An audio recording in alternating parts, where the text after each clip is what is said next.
متابعيني، النهارده هنعمل وصفة جديدة. شايفين شكلها حلو جدا جدا وبتشهي. النهارده هعمل لكم وصفة.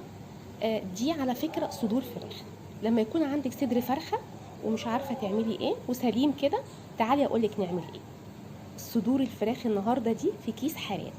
دي اول مرة انا اجربها، بس عايزة اقول لكم طعمها رائع. شايفين شكلها، شايفين اللون، شايفين تداخل الالوان مع بعض.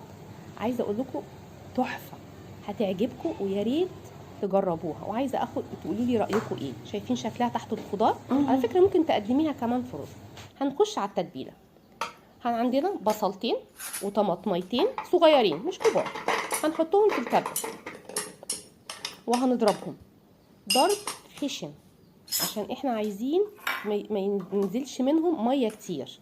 احنا عايزين يحتفظوا بالعصاره شويه. هنضربهم في الكبه وهتشوفوهم دلوقتي. انا هخليهم خشنين. هبتدي احطهم انا جنبي بوله واطلعهم بعد ما بضربهم. هتشوفوا شكلهم دلوقتي، الضرب الخشن بتاعه. ايوه كده اهوت، ممتزج البصل مع الطماطم.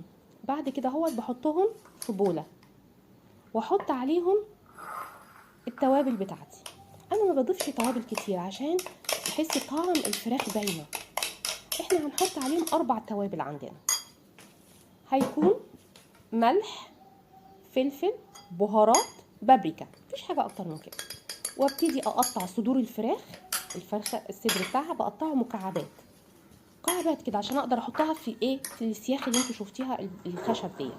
واسيبهم اقل حاجه ساعتين عشان تتشرب الفراخ من التتبيله.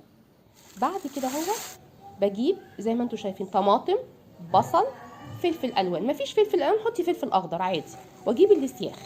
بعد ما بعملهم بالشكل ده زي ما انتوا شايفين، بجيب الطاسه بتاعتي واحط معلقتين زيت وعلى نار عاليه ابتدي اشوحهم زي ما انتوا شايفين. مش اسويهم، انا بشوحهم بس زي ما انتوا شايفين كده اهو.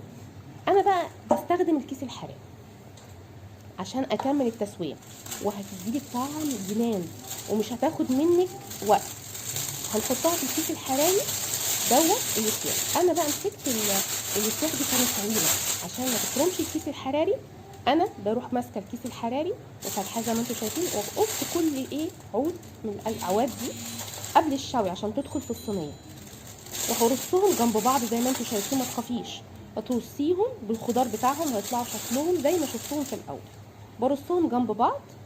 وبعد كده بعد ما بكمل رصهم بقى انا بجيب الكيس الحراري وابتدي اقفله بالراحه عشان السياخ ما تخرمش الكيس نفسه. انا بحطهم وبخرمهم وبحط. بعد كده ببتدي امسك الفرن، انزل الرف بتاعي، ما احطهمش في الوسط لان الكيس الحراري بيتنفخ لفوق فهيلزق في سقف الفرن هيتحرق. بتنزلي الرف بتاع الفرن تحت شويه درجه واحده بس، وبنقفل زي ما انتم شايفين كده وبضغط عليه عشان انا عايزه يحتفظ بالبخار اللي هيسوي الفراخ جواه. بعد ما بقفله كويس قوي زي ما انتم شايفين في الصينيه فاضيه ما فيهاش ولا حاجه، بجيب مقص واعمل 3 فتحات زي المثلث كده، فتحه فوق وفتحتين تحت. فتحه فوق ليه؟ عشان الهواء الزايد يطلع من الكيس الحراري. واروح حطاهم في الفرن اقل حاجه تلت ساعه، لو عايزاهم يبقوا دايبين نص ساعه. ما تخافيش، ونار وسط مش عاليه او اقل كمان من الوسط. بصوا شكلهم في الصينيه وهي طالعه تحفه. تقدري تحطي تحتيها خضار زي ما انا حاطه، او تبتدي تحطي تحتيها رز. والف هنا.